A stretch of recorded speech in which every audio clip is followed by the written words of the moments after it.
really on TV-8.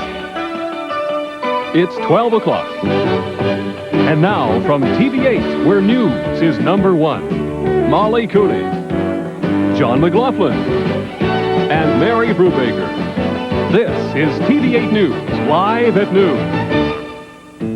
Good afternoon, everyone. Thanks for joining us today. President George Bush has wrapped up his visit to Des Moines. He arrived last night aboard Air Force One and stayed overnight in downtown Des Moines. The president came to Des Moines to campaign for Iowa Governor Terry Branstad.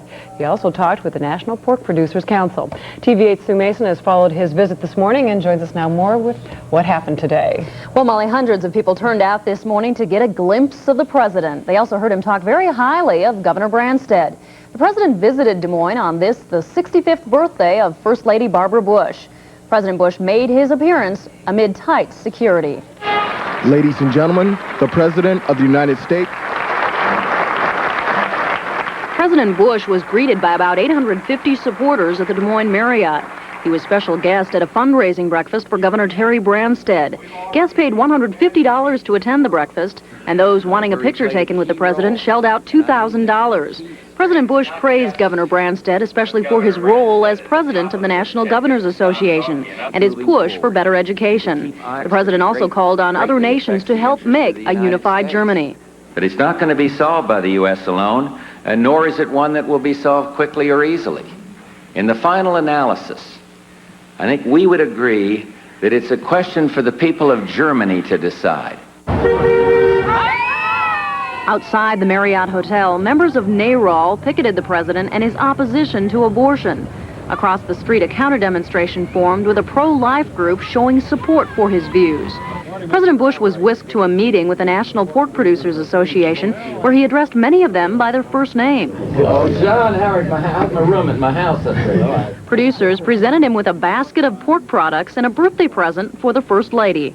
We hope since his birthday you'll use what's in here. This is everything you need to grill those America's cut this week. Behind closed doors, the president encouraged the pork producers to find creative ways to market their products and stressed the importance of world trade.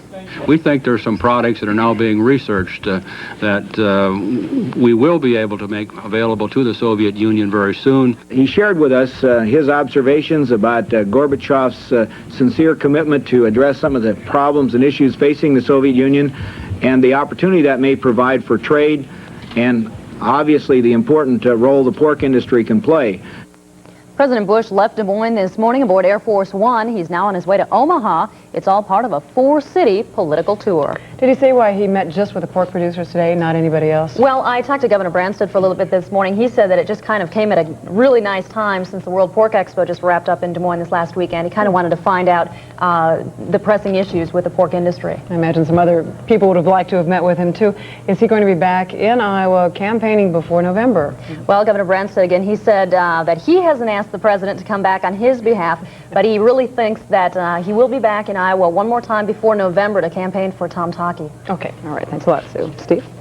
In other news, heavy rains overnight did not boost nitrate levels in Des Moines rivers. Des Moines Waterworks Director L.D. McMullen says a check of river water this morning shows the nitrate level holding steady at 10.8 parts per million, the same reading as yesterday.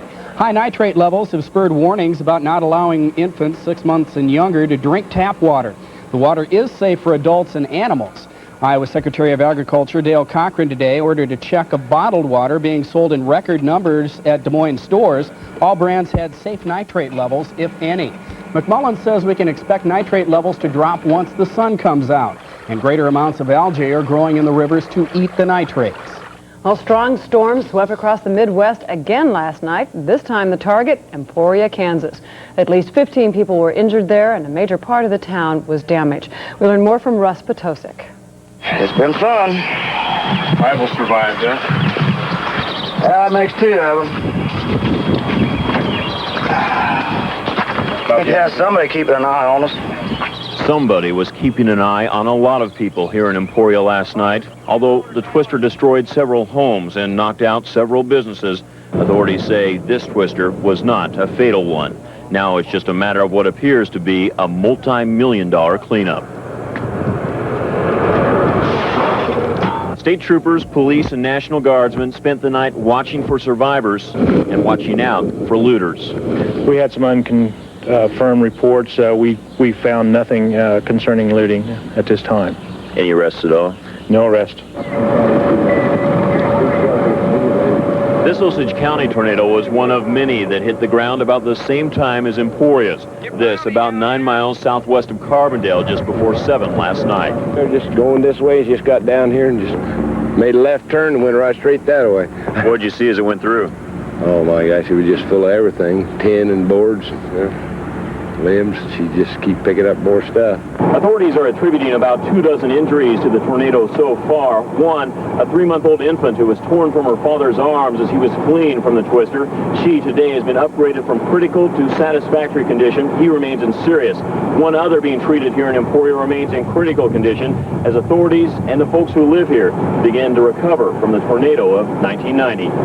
Russ Potasic for CBS News, Emporia, Kansas. Still to come, yet more changes in the makeup of the Soviet government. And free elections in Czechoslovakia today for the first time in 44 years. Details as we continue. British Prime Minister Margaret Thatcher met with Soviet President Mikhail Gorbachev in Moscow today and came away optimistic that an East-West standoff over Germany could be resolved. Thatcher says a deal could be reached without ultimatums or deadlines. British officials say the two discussed a 9-point U.S. plan aimed at easing Soviet tensions over a united Germany and NATO. In Scotland today, NATO foreign ministers are welcoming plans from a Warsaw Pact to study ways of changing the East Bloc military alliance into a political one. Secretary of State James Baker, attending the session, says he's happy with the NATO statement. He says it reflects the need to meet the changes in Europe with a willingness to build peace, a peace based on democratic principles. The TASS news agency says lawmakers in the Russian Republic approved a proclamation today declaring that their laws and constitution have priority over national legislation. Officials say it's only preliminary approval, and a spokesman for the Russian legislature says it shouldn't be taken as a move toward secession. Russia includes 52% of the Soviet population and 3/4 of the Soviet Union's territory. History is being made today in Czechoslovakia. The polls are open in the first free election there in 44 years. Tom Fenton has more. Much of the campaign has consisted of poking fun at the Communist Party, but it has all been good-natured. The party, which still uses the name Communist, is not expected to get more than 10% of the vote.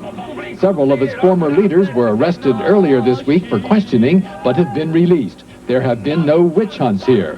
The heavy favorites are Civic Forum and its Slovak partner, Public Against Violence. They've been running the country since the revolution. Together, they're expected to win enough votes to control the new parliament. The second strongest force is an alliance of Christian democratic parties. The polls open this afternoon and remain open for 2 days to allow Czechoslovaks who have country homes to vote before taking off for the weekend. The result is a foregone conclusion, a coalition government that will keep Czechoslovakia's immensely popular playwright president, Václav Havel, in office. 11 million voters are eligible to cast ballots today. Let's now go to a live picture you are seeing from a helicopter, courtesy of KHOU in Houston, Texas. This is in Pearland, Texas. Explosions have rocked a plant in Pearland, Texas today. Fire officials say the blast occurred this morning at the Enron facility. Flames are reported going several hundred feet into the air. Officials say the smoke can be seen from southwest Houston, and that is more than 20 miles away. You are seeing a live picture there, and we will have more details on this as they are made available. We don't have any information on if there are any injuries. Steve? It appears the stalemate over top leadership in the Israeli government is now over. Prime Minister Yitzhak Shamir says he's been able to form a new government. If approved by the Israeli parliament, it would end the 3-month deadlock and result in the first government fully controlled by the right-wing Likud bloc since 1984. Former U.S. Army sergeant accused of spying is scheduled to appear before a federal magistrate today. Robert James Ramsey was arrested last night in Tampa, Florida, on charges of conspiring to sell information about NATO's nuclear defenses to Hungary and Czechoslovakia. Turning now to weather, we saw the violent weather overnight in Kansas, and we had a little bit of our own storms. Yeah, we sure did. Some heavy rain moved through last night. You've heard of No Kiddin' News on a local radio station. Well, I have No Kiddin' Weather coming up. No kidding, we have a nice weekend coming up for you. I'll have weather right after this.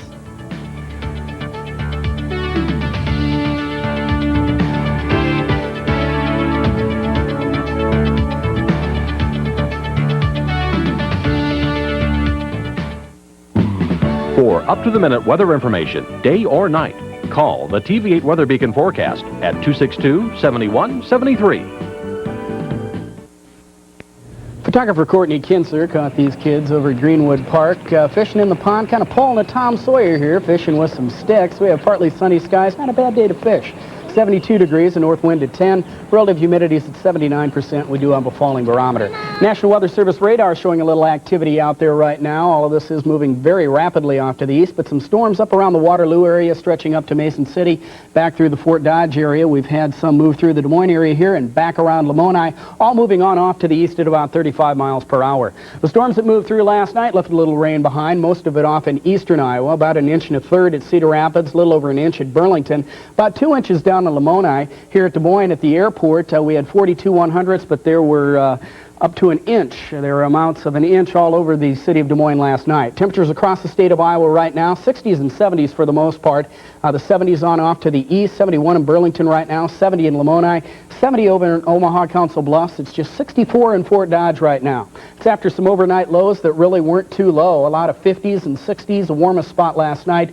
Lamoni at 65 here in Des Moines, an overnight low of 62. Satellite photos showing the storms that moved through here just developing over Nebraska and Kansas and Colorado, and by 11 o'clock they have moved across the state, and they are leaving the rain behind across here in central Iowa. If we factor in the fronts right now, you can see the front is slicing right through east central Iowa right now, and we are getting the rain. The rain continues on off into the New England area. What is happening, we'll see a little bit of a clearing off to the west. We have high pressure building in. That should build in this evening and tonight, and yes, give us a nice weekend. Temperatures across the nation right now show the only real cool spot to be in the northern plains. We have 59 degrees at Great Falls, Montana. It is 54 in Seattle, Washington right now, but as we move back to the east and south, temperatures warm up to the 70s and 80s. A lot of muggy air down in the southeast. 91 in Charleston, South Carolina right now, and 84 in Miami, Florida. Sunburn index today. I don't think you're going to want to go out there, but if you do, the danger level is low right now, and about 49 minutes before your skin's going to get pink. If you are a fair-skinned person, that coming to us from Methodist Hospital. Now, the forecast for the state of Iowa for today: occasional showers and thunderstorms over most of Iowa. A partial clearing out to the west. Temperatures ranging from the upper 70s to the middle 80s with a northwest wind at 10 to 20. And tonight, a nice one. We'll see clear skies.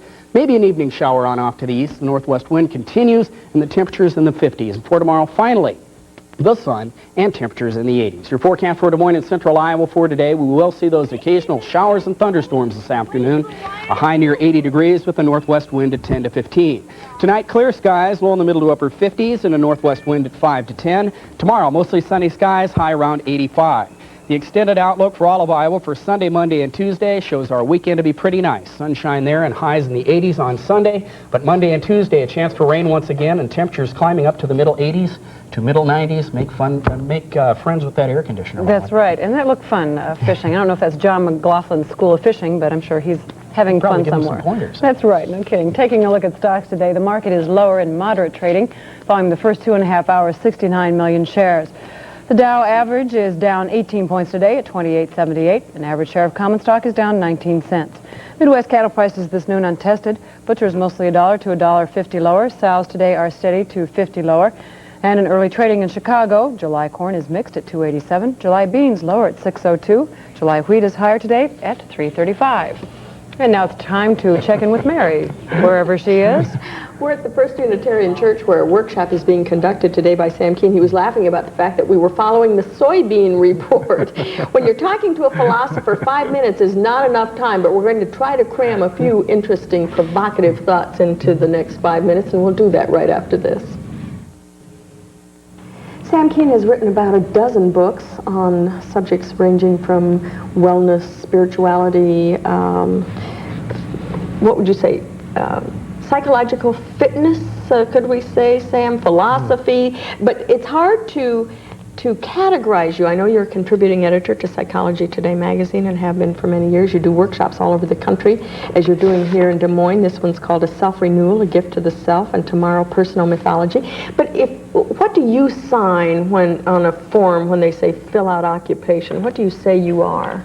Well, I try not to categorize myself, and I try to say that the essence of being a person is to be increasingly uncategorizable. that. So I say that I'm a person, and I try to be Sam Keen is what I try to do. Would you call yourself a seeker of knowledge? Oh, sometimes I'm a seeker of knowledge. Sometimes I'm quite happy knowing what I know. Sometimes I ride horses. Sometimes I write books. I write books for a living, and I guess I don't mind being called a philosopher as long as you do it with a grain of salt. And a small p. And a small p. That's right. That's right. P. Your workshop today is called Self-Renewal, a Gift to the Self. I was talking to some of the participants today, and they're very impressed with what you're saying. And it seems that you're saying, at least in essence, that one has to go through some very dark times before one finds joy in life? Yeah, that when we think of self-renewal in our society, we usually think of there being very fast cures. So that if you get blue or you get depressed, our whole idea is that we shouldn't feel that. You know, get out of it in a hurry. Right. Take a tranquilizer. Don't feel any kind of pain. Shape up. Get happy. Don't worry. Be happy. Yeah, put a happy face on. Well, the whole wisdom tradition says exactly the opposite. It says that it's by going into the darkness and by really examining those states, all the way from boredom to depression to despair, that you're reborn. That the old metaphors of life were essentially agricultural metaphors. That as you come to a fall, an autumn of your life, and a winter of your life, and that as the life dies in winter, it will be reborn again in the spring and mature in the summer. And so the human spirit is like that cycle. And so there, the wisdom of life was learn really to live in the darkness. And it's okay to lie fallow for a while? Well, exactly. How much would you produce without a field lying fallow? And fallowness is that time when we are regrouping, and when it's all right to be bored and to lie fallow and to wait for the next thing. See, waiting is something we don't do very well in this culture. No, we don't know about waiting. We don't know about patience. If you're not in the fast track, you feel you're way behind and you're going to lose out. That's right. The big news this week was about a doctor who created what he called a suicide machine, and it's become a very controversial story. Do you have any comments on that? How would you respond to? Well, I think it was a very courageous thing, and both for him and for the woman involved, that this was a very conscious decision. We don't like people to have any charge over their own death. We want a medical community to do that, and we want them largely to do it hypocritically. So that death has always been managed by medical communities. There's always been euthanasia, but as long as it wasn't talked about. Well, Albert Camus, the great French existentialist philosopher, once said that we don't become moral until we contemplate the possibility of suicide. That is, that I'm in charge. I can be in charge, morally speaking, of the end of my life. Now, this woman made a decision which was not just a mature decision, but was an incredibly kind of courageous decision. This is my life. My life is only mine when it has a certain quality. Mm-hmm. Well, especially now when medical technology can keep us alive when our soul and spirit has long died, many people want to choose an appropriate ending for themselves. And I think they should not only be allowed, I think that the people should be encouraged to do this with their families, and it should be done in a responsible way. And the courage of this woman is she wanted to do it up front. She didn't want it done clandestinely, underground, by a medical community doing it. She didn't want it to be done illegally. She said, I want to do this. I want to do it honorably. I want to do it up front. That's a courageous thing to have done.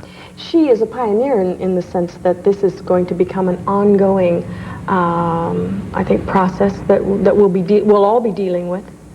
And there'll be a lot of controversy, I'm sure, about it. But you would agree with her decision. And we're saying you have taught medical ethics. Yeah, I would certainly agree with the decision. Who in the world has a right to tell her that she does not have that kind of authority and dignity in her own life? A lot of religious leaders would say. Well, then who are they to tell her that? You know, who gave them the authority to have that kind of control over her life? Sam, I wish we had more time to talk about these matters, but if people want more information on your workshops, they can call the Renewal Center at this number, 255-9257. I understand that tomorrow, Personal Mythology, Finding Meaning in Your Life, is Phil. So you'll have to come back and do it another time. Would you do that for the rest of us? I'm sure. Okay. I'm sure. And Sam Keen's latest book is Your Mythic Journey. Thank you very much for being with us today. Well, you're welcome. We'll be back right after this. The Space Shuttle Columbia officially is grounded, further delaying a schedule already plagued by technical problems. We learn more from Bruce Hall. NASA will drop one shuttle flight from this year's schedule, and the crippled Columbia shuttle will be hauled back to the hangar for repairs late next week.